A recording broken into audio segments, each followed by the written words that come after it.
संशोधन करे जिससे कि श्रमिकों का नुकसान ना हो, उनके साथ अन्याय ना हो। धन्यवाद। जय भीम, जय भारत। अब्दुल राशिद जी। सर, चेयरमैन साहब आपका बहुत बहुत सर चल नहीं रहा है, आपका बहुत बहुत शुक्रिया।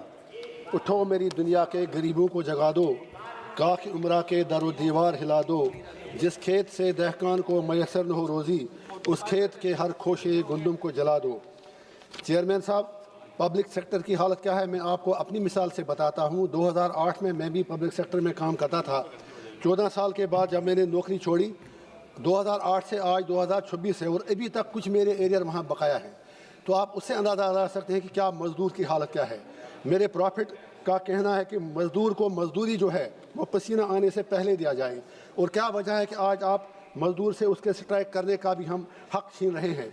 आज जम्मू कश्मीर में आप हैरान हो जाएंगे जानकर कि जो कैजुअल लेबरर्स फैक्ट्रियों में, कारखानों में, महकमों में लगे थे जम्मू कश्मीर में, हज़ारों की तादाद में आज वो हड़ताल नहीं कर रहे हैं। उनके बच्चे आज, जो बच्चों की एज जो 20-22 साल है, जो कैजुअल लेबर वो 50 को क्रॉस कर चुके हैं, लेकिन रेगुलर अभी तक नहीं हो रहे हैं। तो मैं सरकार से गुजारिश करूंगा, आज मिनिस्टर साहब के लिए पॉसिबल नहीं होगा अब इसमें अमेंडमेंट लाना, फ्यूचर के लिए कम से कम एक नेशनल पॉलिसी लाएं, regularisation of casual labourers, daily wagers, चाहे कारखानों में, सरकारी विभागों में, ताकि वो लोग जो दर बदर की ठोकरें खा रहे हैं उनका चूल्हा कम से कम जले। इसी तरह जो पोर्टर्स बॉर्डर पे काम करते हैं, करना से लेके कन्याकुमारी तक, फौज के साथ, BSF के साथ, जब उन्हें कुछ होता है उनके राइट्स बिल्कुल भी प्रोटेक्टेड नहीं। अभी सर जम्मू कश्मीर में 2 पोर्टर बारामूला में काम करते करते जान बाक हुए, मामूली उनको मुआवजा मिलता है, कोई कंपनसेशन नहीं।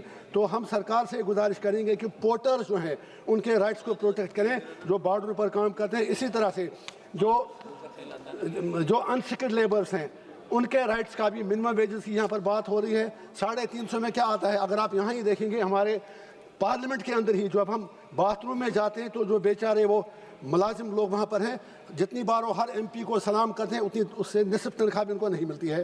वो भी एक अनऑर्गेनाइज्ड स्ट्रक्चर है। कम से कम ऐसे लोगों का हमें ख्याल रखने की ज़रूरत है। तो मैं ये चाहूँगा, और सबसे बड़ी बात, अगर एक्सीडेंट में कारखाने में कोई मजदूर मिले, कहीं और मिले, लेबर कोर्ट तो हैं लेकिन काम होता नहीं है।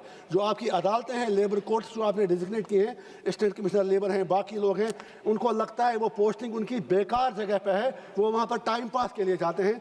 तो हमारी सरकार से गुजारिश होगी कि जब एक्सीडेंट में किसी मुलाजिम का, किसी मजदूर का, किसी कारकुन की बाजू कटती है, किसी का पाँव कटता है, तो उसको फिर दर बदर की ठोकरें खानी पड़ती हैं।